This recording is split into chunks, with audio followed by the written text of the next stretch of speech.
Hi there, let me welcome you to my YouTube channel. If you're new here, please feel free to click that subscribe button. As you can already tell from today's title, we're going to be talking all things self-pity, where we're going to be talking about what does self-pity look like. I decided to speak about this because it's something that I think time and again people can experience. It only becomes a problem if it's something that is a pattern and that is a cycle and someone can get off.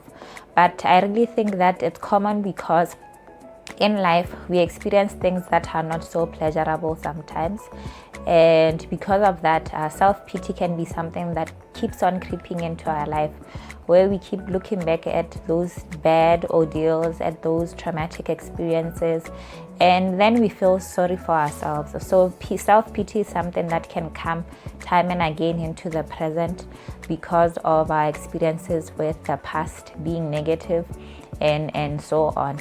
So self-pity, the number one thing that I would say self-pity looks like, and I'm going to keep referring to my notes. The number one thing that I would say that self-pity looks like is self-pity looks like we are struggling to let go of the bad things that happened to us and we just can't get past them. So this is whereby, as I said, something that is traumatic, something that is negative happened to us in the past. And self-pity, it's like you keep focusing on that bad thing and you keep replaying it in your mind. And you really can't get past that to say, you know, no matter what happened to me, no matter that I was exposed to this, I'm not this situation. But with self-pity, it's like, yes, I am this situation, or not necessarily I'm in the situation, but where you really feel that you cannot get past it. And then the second thing that I would describe as being what looks like self-pity. Maybe before I even describe it, I want to put this disclaimer that if you are presently in a phase of feeling sorry for yourself, which I have explained, that is something that is quite common. It can feel like maybe some of the points that I'm going to mention here are a bit harsh. So it's fine to sit through the video and watch the entire video. But later on, when you feel, you know, I'm out of that phase, it's fine to come back and watch the video and really see how you can change some of the things that you identified as true to you. But it may feel like, as I'm explaining, especially the second one, maybe it may feel like I'm a bit too harsh, but that is not my intention. I am only describing what self-pity looks like. So with the second one, self-pity feels or looks like we are too vulnerable, where we can look at ourselves and feel that we are too precious for a negative thing to have happened to us. And because we are too precious, it may feel like we are helpless and we really can't do anything to help ourselves. I think the key thing to note here is too precious. We are precious. But sometimes when we feel too precious, it's like we feel bad things shouldn't happen to us. But it's like the nature of life sometimes really exposes us to negative things. It's not that we deserve them, they just happen to us.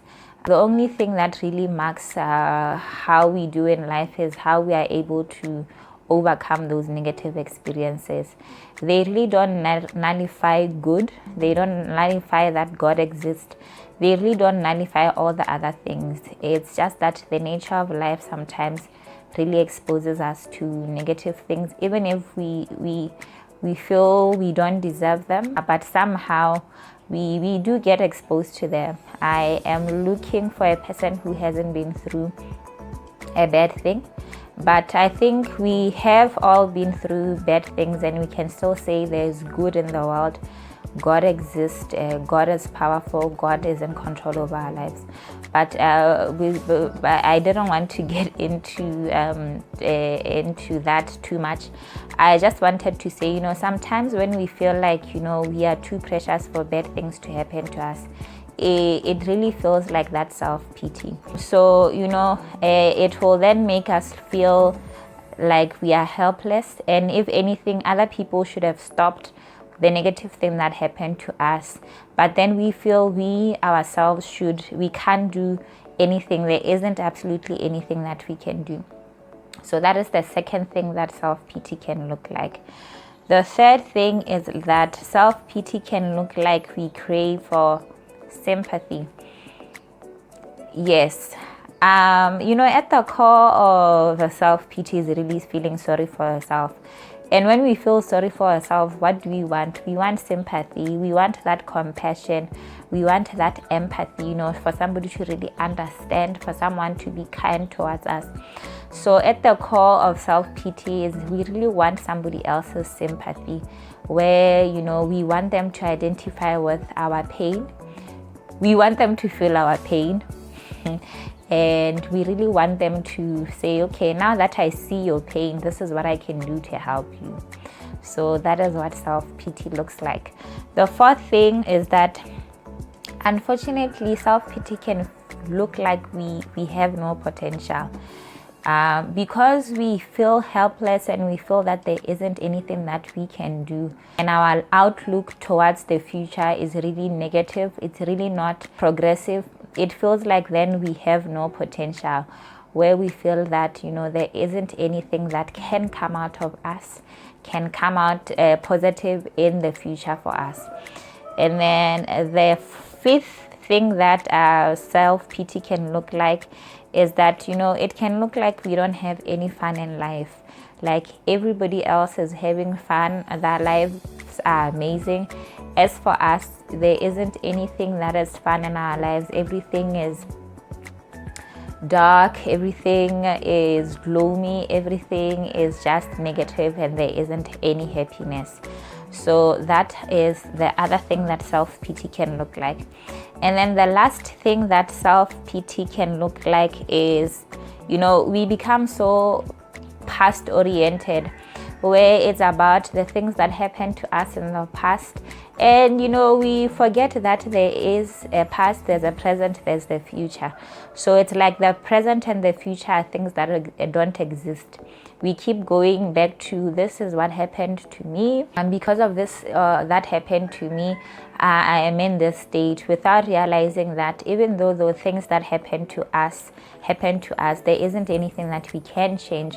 But we can change today in the present what we want for tomorrow in the future. So that is what self-pity looks like. I hope that in the coming videos I can get to expand more on the topic of self-pity. If you are in a place where you feel self-pity, because as I said, it's something that can happen quite a lot, but once it becomes a cycle, it becomes a pattern, then that can become a cause for concern. So if you are feeling like you really pity yourself and you can't move out of it, the only thing that I can suggest is do seek a therapist who can help you with dealing with this. For those who are in Botswana, we have free services in hospitals, we have psychologists in private practices, and so on. So that is it that I wanted to speak about today.